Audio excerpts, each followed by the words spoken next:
Some of my most successful videos here lately have been about how you should not get in the trucking industry and more specifically about how you should not start a trucking company. And just to give you another example for why, since December 6th, I've earned more money than the actual owner of the truck that I'm driving right now. But the fact that my earnings is even in the conversation as to being somewhat close after he puts way more responsibility on the line and he puts in way more work than I do, all without the luxury of being able to walk away anytime like I can. But that's boring, and that's not why we're here today. We are here today to talk about the people that are talking about Travis Hunter's girlfriend. But before we do, make sure you leave a like, comment, and subscribe, and make sure you leave that, click that little bell thing.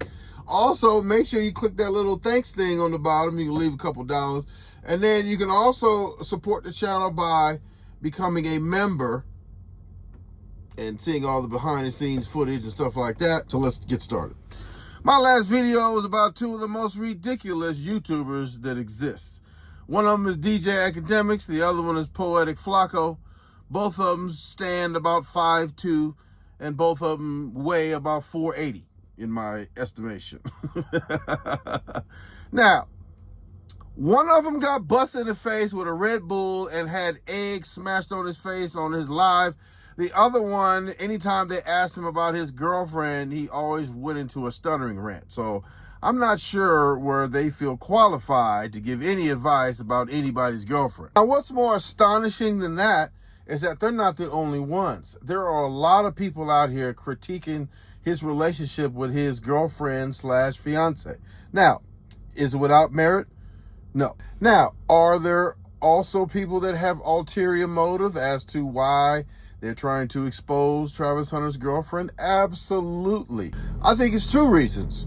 First and foremost, I think people generally are haters and they like to see celebrities come down a notch, especially the melanated kind.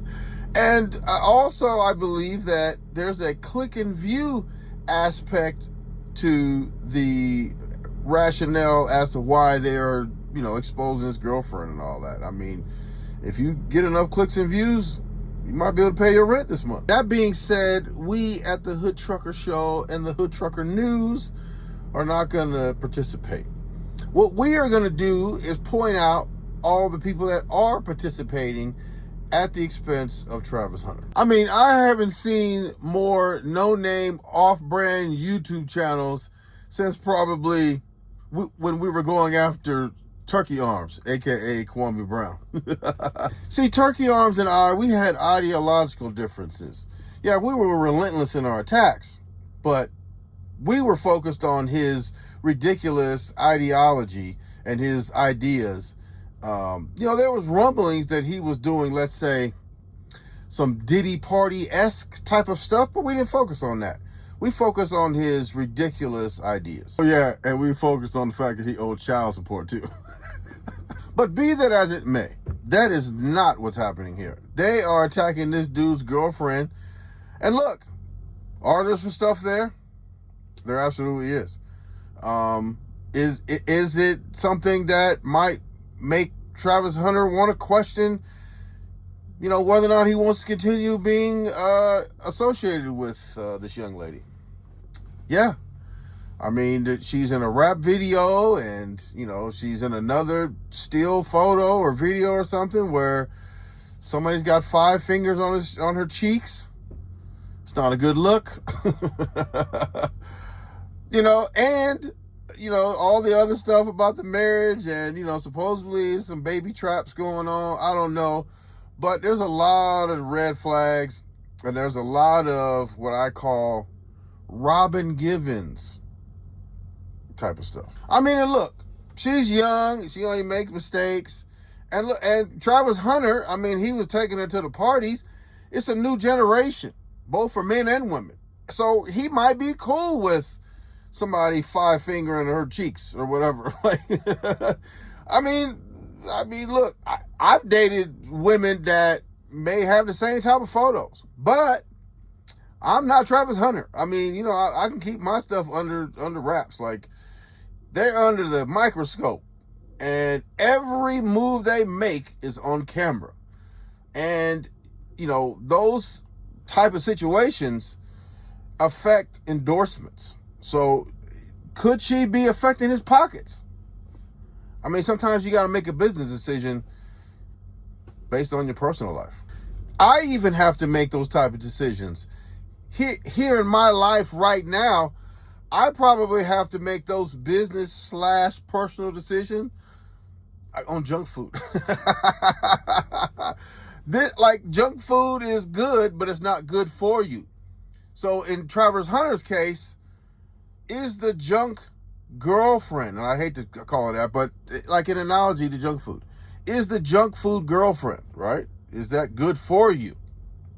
Should you not indulge, not partake?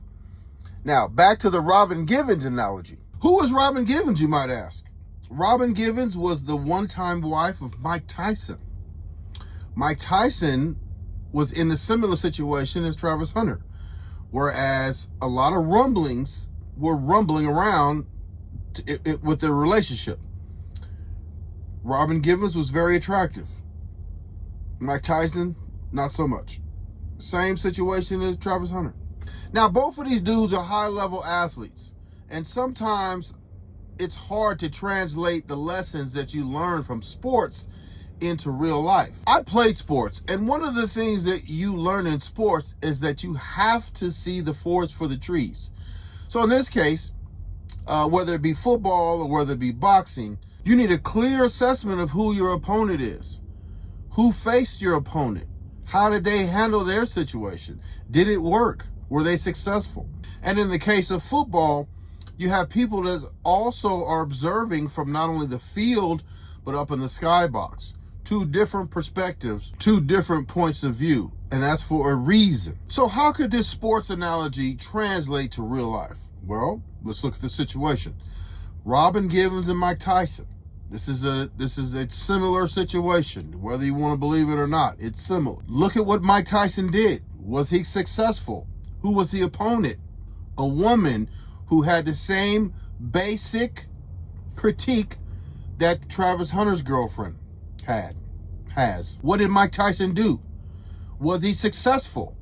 Now, you could even take it a step further and reach out to Mike Tyson and explain your situation and compare it to his situation and see what his thoughts were or are, and what advice would he give to you. This happens every day in the sports world, both in football and in boxing. You always look at who came before you. You always look at similarities. You always look what worked and what didn't work. In this case, he probably should do that.